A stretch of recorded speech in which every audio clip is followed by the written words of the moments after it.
പാലക്കാട് ജില്ലാ വനിതാ chess selection tournament നടന്നു. പ്രശസ്ത തുള്ളൽ കലാകാരൻ രാജേഷ് ഉദ്ഘാടനം ചെയ്തു. Kerala state sports council chess technical കമ്മിറ്റിയുടെ ആഭിമുഖ്യത്തിൽ പാലക്കാട് ജില്ലാ ഓർഗനൈസിംഗ് കമ്മിറ്റിയാണ് പാലക്കാട് ജില്ലാ വനിതാ ചെസ് സെലക്ഷൻ ടൂർണമെന്റ് സംഘടിപ്പിച്ചത്.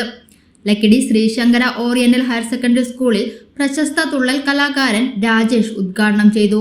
തീർച്ചയായിട്ടും നേരത്തെ സൂചിപ്പിച്ച പോലെ കുഞ്ചനന്ദ സ്മാരകത്തിന് തൊട്ടടുത്താണ് മഹാകവി കുഞ്ചനന്ദൻ ജനിച്ച സ്മാരകം 1700-770 ഇടയിലാണ് അദ്ദേഹം ജനിച്ചതെങ്കിൽ അത്രത്തോളം പഴക്കമുള്ള സ്മാരകം ഇതിലെടുത്തുണ്ട്. അവിടെയും കൂടി സന്ദർശിക്കാൻ കഴിയുകയാണെങ്കിൽ ഉച്ചവരെ ഉണ്ടാവുന്നതാണ്.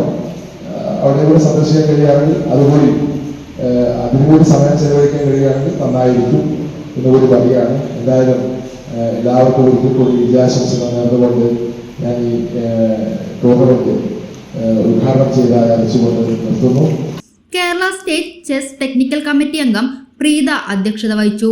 പാലക്കാട് ജില്ലാ organising committee secretary Bijuram, school manager Madhu, organising committee അംഗം സ്വാതി തുടങ്ങിയവർ സംസാരിച്ചു. 30ഓളം പേർ മത്സരിച്ചതിൽ ആദ്യ സ്ഥാനങ്ങളിൽ വരുന്ന 4 പേർ സംസ്ഥാന തലത്തിൽ പാലക്കാട് ജില്ലയെ പ്രതിനിധീകരിക്കും. സൗജന്യ വൈഫൈ കണക്ഷൻ അങ്ങനെ വരാൻ വഴിയില്ലല്ലോ. ഫ്രീ മോഡം ഇൻസ്റ്റലേഷൻ ചുമ്മാ. സത്യാടോ, എന്റെ വീട്ടിൽ ഈ കണക്ഷനാ. തന്നെയും വിശ്വാസമില്ല. അല്ല കേരള വിഷൻ. കേരള വിഷനിലേക്ക് സ്വാഗതം. ഇപ്പോൾ വൈഫൈ കണക്ഷൻ എടുക്കാം ഫ്രീ ആയി.